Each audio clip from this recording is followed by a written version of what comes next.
Episode के starting में हम देखते हैं पैचेंजो और लायनमैन का सीन, जहाँ पर लायनमैन का पूरी तरीके से कुत्ता बन चुका होता है। लायनमैन ज़मीन पर पड़ा होता है पूरा जख्मी।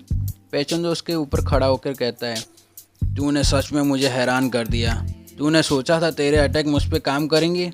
तू तो पूरा गधा निकला। तेरा मरने से पहले तेरा आखिरी डांस खत्म हो गया। लायनमैन की बॉडी पूरी तरीके से जवाब दे चुकी होती है, लेकिन उसका अभी भी जज्बा ख़त्म नहीं हुआ होता है। वो अपने मन में कहता है, क्या यही मेरा अंत है? फिर अपने म्यूजिक सिस्टम दोबारा ऑन करता है और बोलता है, समझ आ गया, एक अटैक इसके ऊपर काफ़ी नहीं था। और फिर चिल्ला के बोलता है, lightning choice dance class last period let's go. मतलब भाई अभी भी ये बंदा गिव अप नहीं करने वाला, लेकिन जिसके लिए वो फाइट कर रहा होता है उसकी हालत भी अभी कुछ ठीक नहीं चल रही होती है। हमारा सीन शिफ्ट होता है मुगल और जैक के फाइट की ओर। जैक कहता है, आज मैं तेरी बिना दर्द वाली बॉडी की भी चीखें सुनूंगा। पर मुगल बड़ा कॉन्फिडेंस होके कहता है, तुझे क्या लगता है हमारी डार्क सोसाइटी साउथ कोरिया में रूल करेगी और तुम लोग कुछ उखाड़ लोगे?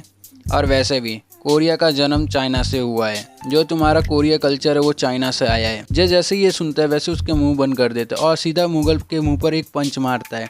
लेकिन मुगल बड़ा खुश होके कहता है, क्या बस इतना ही? ऐसे तू मेरी बिना चीखे वाली आवाज़ सुनेगा? फिर हमारा सीन शिफ्ट होता है गैब्रोन किम और रिपोर्टर किम के पास। रिपोर्टर किम पूछती है, एक फाइट में सबसे ज़रूरी चीज़ क्या होती है? गैब्रोन किम बोलता है, मुक्का। लेकिन सिर्फ स्ट्रॉन्ग मुक्का काफ़ी नहीं होता, ना स्ट्रॉन्ग लेग, ना फास्ट रिफ्लेक्सेस। सोचो, अगर तू ऐसे इंसान से फाइट कर रहा हो जिसको कभी दर्द ही ना हो, तो क्या करोगी? रिपोर्टर किम हैरान हो जाती है और पूछती है, क्या ऐसा भी लोग होते हैं? गैब्रोन किम कहता है, हाँ, उन्हें कहते हैं पेन फ्री। उन्हें दर्द महसूस नहीं होता और ये उनके लिए कर्ज नहीं, एक वरदान होता है। हम प्रेजेंट में आते हैं। जैक लगातार पंच और नी मार रहा होता है मुगल को, लेकिन उसको कुछ असर नहीं होता। मुगल कहता है, तेरे पंच मुझे बेचारा बना रहा है। मेरे बॉडी ट्रेंड है, मैं काउंटलेस हिट ले सकता हूँ। जैक उसे गिराने के लिए पकड़ता है, पर वही वो सबसे बड़ी गलती करता है। मुगल भी उसका ही पकड़ने का वेट कर रहा होता है और कहता है, तू मेरे जाल में फंस गया।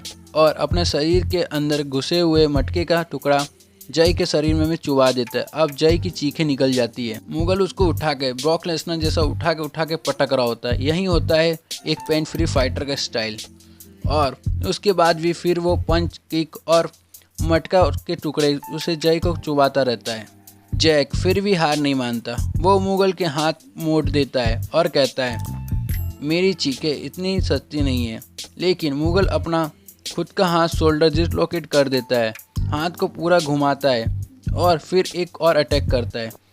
जैक कहता है, तुझे दर्द नहीं होता, पर इसका मतलब तू अमर नहीं। मुगल रस कर देता है, लेकिन जैक अपने जैकेट से मुगल का गर्दन दबा देता है, जिसकी वजह से उसका ऑक्सीजन कट हो जाता है।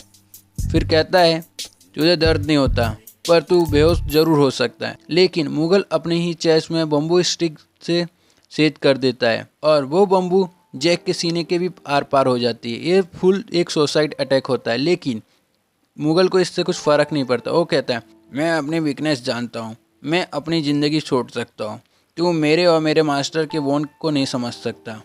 फिर हमें फ्लैशबैक दिखाया जाता है छोटा मुगल का, जिसकी फैमिली मर गई होती है।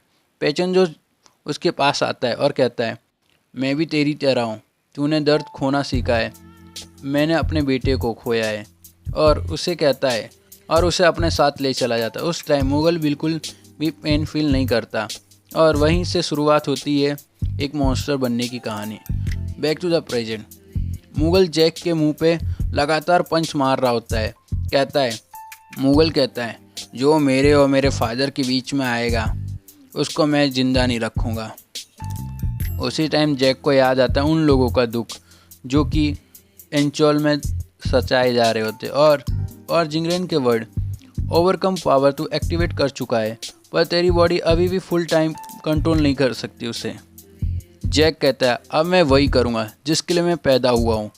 और एक ही किक से मुगल का पैर हिलना बंद हो जाता है। मुगल कहता है, क्या मेरे लेग मूव नहीं हो रहे हैं? जैक का एक और एल्बो स्ट्राइक उसके ऊपर होता है और उससे उसका पूरा सर हिल जाता है। जो मुगल के हाथ की कंगना थे वो भी टूट जाते हैं। फिर जैक फिस्ट में ओवरकम पावर एक्टिवेट चालू करता है। एक ही पंच में मुगल ज़मीन पे चिपक जाता है, ऑन द स्पॉट अनकॉन्शियस हो जाता है। जैक बोलता है, अपने चीखे सुनाए ही बिना तू बेहोश हो गया, और खुद भी गिर जाता है। फिर हमारा सीन शिफ्ट होता है पेचेंजो और लाइनमैन पर। लाइनमैन अभी खड़ा होता है, पूरे शरीर में छेद हुए पड़े होते हैं। पेचेंजो कहते हैं, वाह तू खड़ा है, मतलब तेरा मेंटल स्ट्रेंथ सॉलिड है, लेकिन तू ऑलरेडी मर चुका है। और फिर वो मुस्कुरा के कहता है, उठ जा और मुझे एंटरटेनमेंट कर।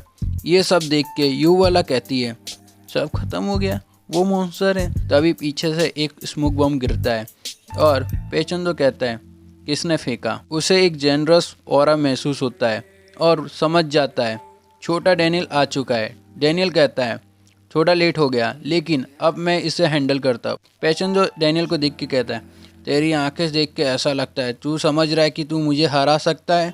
युवाला डैनियल को देख के कहती है, ये वही बंदा है जिसने डॉक्टर के सीजर को एक ही बार में तोड़ दिया था, शायद ये पेचेंजो को हरा सके। लेकिन भाई पेचेंजो को हराना इतना आसान नहीं है। चलो गाइस, आप लोग को ये एपिसोड पसंद आए तो प्लीज़ चैनल को लाइक एंड सब्सक्राइब कर देना।